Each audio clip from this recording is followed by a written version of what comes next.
ఓం గణేష శారదా గురుభ్యో నమః. నేటి పంచాంగం శీర్షికలో 2026 సంవత్సరం మార్చి నెల 30వ తారీఖు సోమవారం.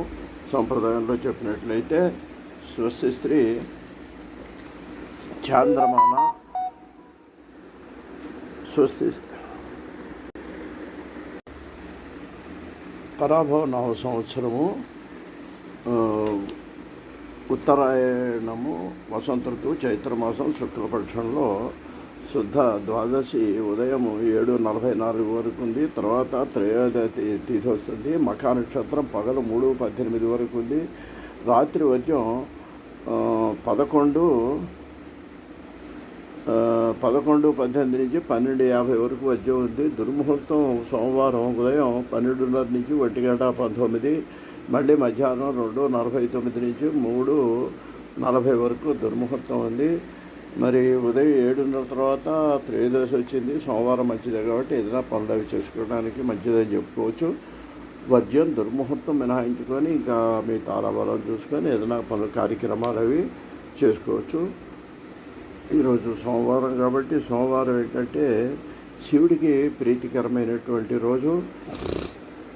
అందువలన శివస్తోత్రాలు చదువుకోవటం కానీ, లేకపోతే దగ్గరలో శివాలయం ఉన్నట్లయితే సాయంత్రం ప్రదోష సమయం అంటే సాయంకాలం సమయంలోనండి శివదర్శనం చేసుకుంటే అన్ని శుభాలని మనకు కలిగిస్తుంది.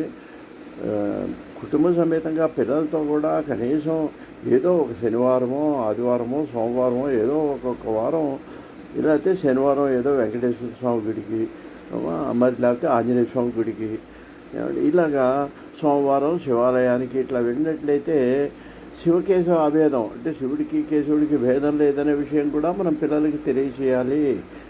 అదేవిధంగా మనకు ఒకసారి గుడికి వెళ్ళి దైవ దర్శనం చేసుకోవటం, కాసేపు అక్కడ కూర్చుంటే దానివల్ల ఏమవుతుందంటే మన మనసు ప్రశాంతంగా ఉంటుందండి.